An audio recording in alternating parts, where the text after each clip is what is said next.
दयाल परम प्रेममय श्री श्री ठाकुर चरण मोर कोटि कोटि प्रणाम। जगतजननी श्री श्री बड़मा चरण मोर प्रणाम।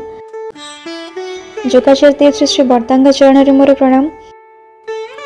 परम पूज्यपा श्री श्री आचार्यदेव चरण मोर कोटि कोटि प्रणाम।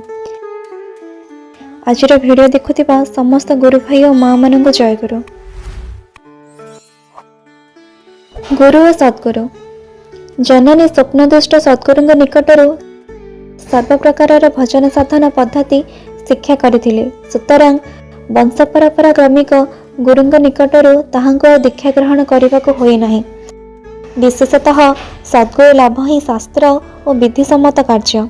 तथापि अनेक समय अनेक आत्मीय स्वजन भ्रमात्मक संस्कार और भ्रांत धारणार वशवर्ती होई ताहांको कहती, तुम कुलगुरु निकटर मंत्र न नहीं स्वप्नदुष्ट सन्यासी निकटर मंत्र नहीं अछ, से तुमर केतोटी संतान नष्ट है।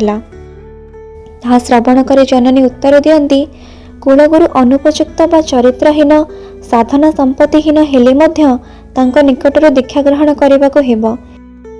एपरि कथा शास्त्र रे नाही, आउ मध्य ताहा विवेकानुमोदित मध्य नुहे। जड़े अंध किपरि आउ जड़े अंध को पथ देखाइबो।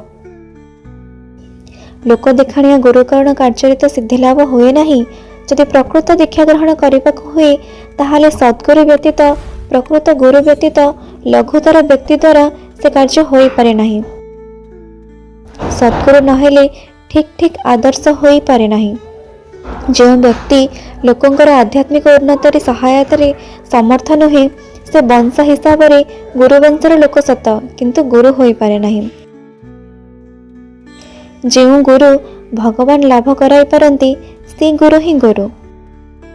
आपण माने कुलगुरु बा वंशर गुरु निकट दीक्षा ग्रहण करिसेंती, तेबे आपण मानकर संतानर मृत्यु हुए कहीं?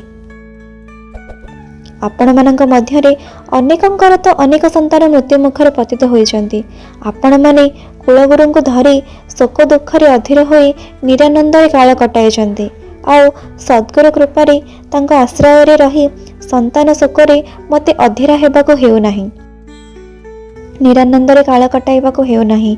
से अनुग्रह पूर्वक भीषण शोकताप सह्य करिवार शक्ति मते प्रदान करिसेंती। आउ जदि कुलगुरु निकट दीक्षा ग्रहण न करी सद्गुरु निकट दीक्षा ग्रहण अन्याय होइथांदा, ताहले भगवान निकट कातर प्रार्थना मोर बाल्यावस्था से केबे हेले स्वप्न मते ही सद्गुरु लाभ कराई दे नथांती, अथवा मोर स्वप्न यही मंत्र सत्यनाम लाभ होई नथांता।